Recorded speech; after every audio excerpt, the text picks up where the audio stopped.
Setelah kedudukan masa tambahan 0-0, 2-2 keseluruhan, sepakan penalti sekarang ini. Amri Yahya berdepan dengan Anis Farouk. Yang pertama untuk serang. Masuk dari Amri Yahya.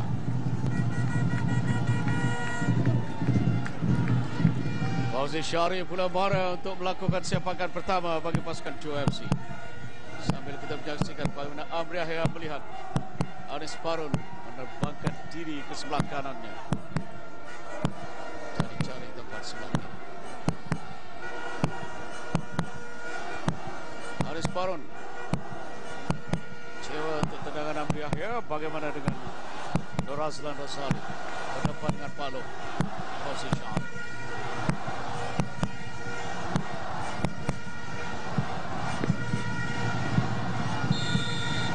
Fauzi Syari masuk juga, walaupun Nur Azlan Rosali dapat mengagak di mana tendangan akan dilakukan. Bagaimana dengan posko Palawan selepas ini?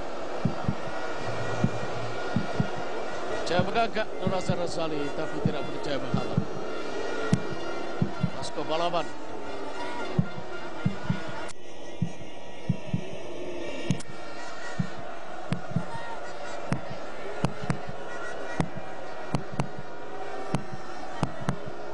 Anis Farouk menanti. Tinggikah mungkin itu dalam perkara atau dalam hati dari Posko Palawan. Jaya dijaringkannya. Cari dua selangor dari dua sepakan. Johor dengan satu sepakan Fauzi Syari. Juga berjaya menjaringkan gol. Cantik dari Posko Palawan. Dia agak baik juga di situ oleh Anis Farouk. Ridwan Maun pertahanan sebelah kiri mengambil alih tempat sebagai ketua pasukan setelah Khairul Ismail keluar, berdepan dengan Nur Azlan Rosali, menentukan pasukan yang akan bertemu dengan pasukan Sam Dabi di peringkat suku akhir. Ridwan Maun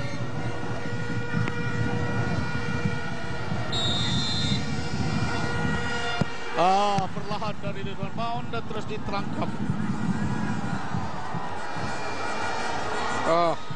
Terlalu perlahan dari Ridwan Maun. Percaya ditangkap dengan mudah di situ oleh Nur Azlan Rosali.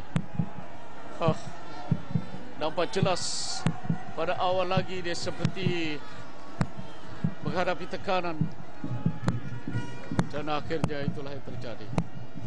Cari selangor di depan sekarang ini dengan 2-1. Bagaimana dengan Rasman Ruslan?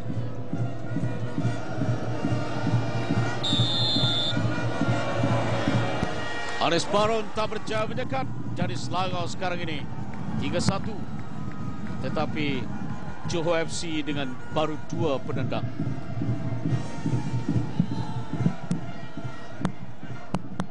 Agaknya baik dari Anis Farouk, tapi tak berjaya menghalang deras bola yang ditendang oleh Rasman Ruslan.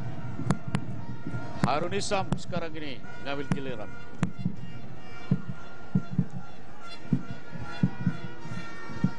Pemain yang cukup berpengalaman ini.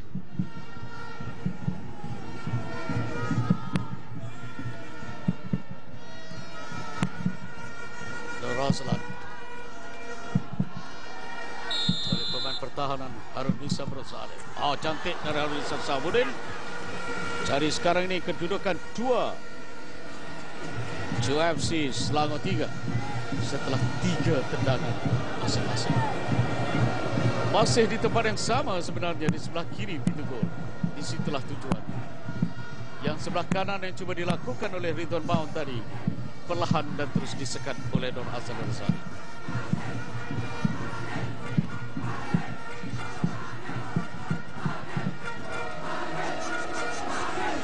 Amir Rohani Zainal.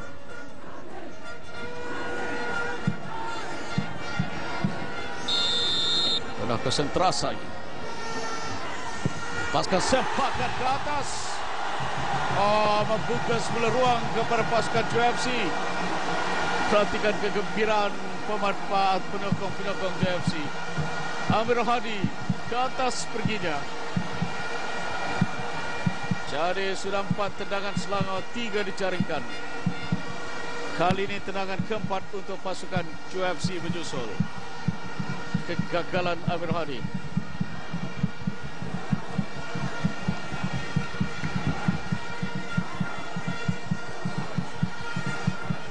Jasarin Jamaluddin, pemain di bahagian sayap, sedia untuk melakukan tendangan. Jasarin cukup berpengalaman pemain ini dengan pasukan juara. Oh, cantik dari Jasarin. Sekarang ini menyamakan kedudukan 3-3 setelah 4 sepakan. Apakah akan disudahkan dengan sudden death? Terpedaya di situ Nur Aslan Razali dari sepakan yang dilakukan ke sebelah kanan, dia terbang ke sebelah kiri.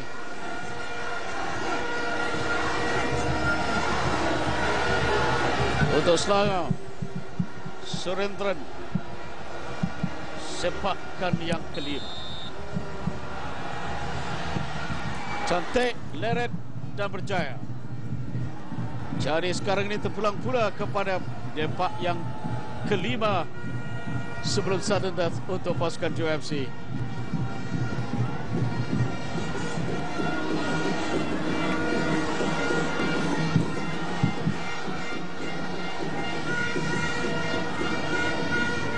Maafkan saya sudah dari Gunalan sebenarnya. Gunalan, sepakan yang kelima.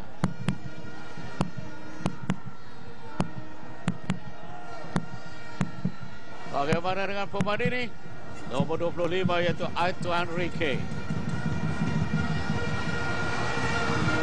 Arturo Enrique. Oh, masuk. Jadi mana selepas ini sudden death setelah kedudukan 4-4.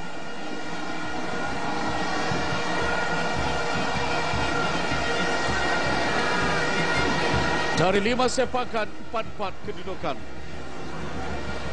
Jadi sekarang ini mereka semakin berdebarkan.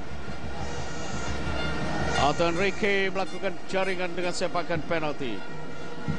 Ridwan Maun gagal untuk QFC dan Aminul Hadi Zainal gagal untuk pasukan Selangor.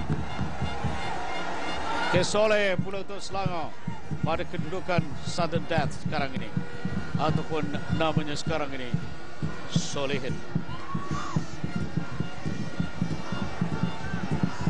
Anis Barun menanti. Solehin. Berjaya diselamatkan.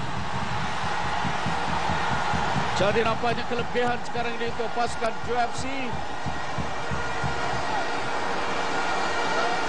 Siapakah penyepak mereka yang seterusnya?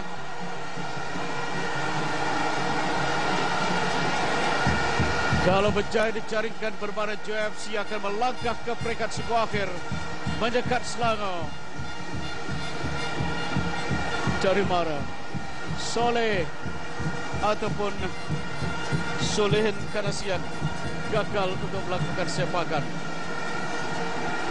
dalam sudden death ini. Samricin, striker. Pemain pasukan QFC sedia untuk merayakan seandainya jaringan dapat dilakukan oleh Zamri. Pemain gantian yang dibawa masuk separuh masa yang kedua bolehkan membawa pasukan QFC yang bermain dengan 10 orang penuh konsentrasi. Nur Aslan Razali menanti. Masuk, ini bermakna QFC pada kepelaunan suku akhir Piala FA 2012 menewaskan pasukan Selangor dengan tendangan penalti 5-4 setelah kedudukan terikat 2-2 dalam masa selepas masa tambahan. Kita perhatikan Zamricin dengan tendangan menarik, memperdaya di situ Nur Aslan Razali. Jadi pasukan yang ketinggalan 2-0, kehilangan seorang pemain, Aziz Syahrial yang menerima kad merah, akhirnya berjaya memenangi perlawanan, mengatasi pasukan yang penuh tradisi kemenangan, yaitu Selangor Darul Ehsan.